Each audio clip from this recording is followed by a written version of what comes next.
কি নিয়ে আসছিস? তোমার গিফট ধরো। দেখো তো কি আছে, দেখো এর মধ্যে কি আছে। খোলো তুমি, আমি ধরে আছি, খোলো।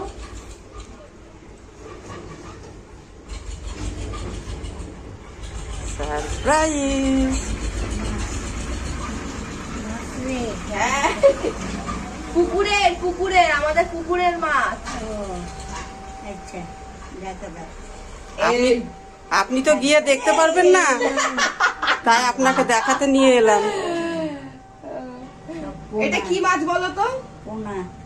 হ্যাঁ, পোনা পোনা। না, এটা কাতলা। হ্যাঁ, কাতলা না, কাতলা। আর এই যে এইটা এইটা এইটা মৃগেল। মৃগেল। হ্যাঁ, ঠিক বলতে জানো তো? না না, পোনার বাচ্চা। এটা পোনার বাচ্চা। হ্যাঁ। আর এইটা কি? এইগুলো পোনা। এটাও পোনা? হ্যাঁ, এইটাও পোনা, এইটাও পোনা। এটা কাতলা মাছের বাচ্চা। এটা বলে, মা বলছে এটা কাতলা মাছের বাচ্চা। তাইলে হতে পারে। হ্যাঁ, হতে পারে।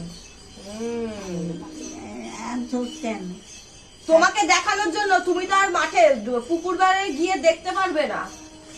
আমাদের পুকুরে কত বড় বড় মাছ। তা ভাজা খাবেন না ঝোলের খাবেন? তুমি বলো, তুমি ভাজা খাবে না ঝোলের খাবে? হ্যাঁ, হ্যাঁ, তুমি ভাজা খাবে না ঝোলের খাবে? এই যে যা হয় রান্ধে তাই খাই। না, তুমি বলো না। না কেন? না, তুমি ভাজা খেতে পছন্দ করো না ঝোলের? হ্যাঁ, আমি সবই খাই। কোনটা খাবে? এইটা, এই বড়টা খাবে না এই ছোটটা খাবে না এই ছোটটা খাবে? একটা হলেই হলো। তোমার কোনো আশা আকাঙ্ক্ষা নেই? না, দেখা দে, দেখা দে। কেন ভয় করছে? মাছগুলো এখন বসে বসে কাটো, ভাজবো তারপর। কেটে দাও, বটি আনছি, ছাই আনছি। আনবো? আমি খাচ্ছি। তুমি বলো তুমি পারবে কিনা। আনবো বটি? চিন্তায় পড়ে গেছে। না না, তোমাকে কাটতে হবে না। ঠিক মতো বসতে পারলে ঠিক কেটে দিত। কাজের মানুষ না, বসে থাকতে পারে না। তুমি তো এত বছর করলে, আবার আর দরকার নেই। হাত ছড়া।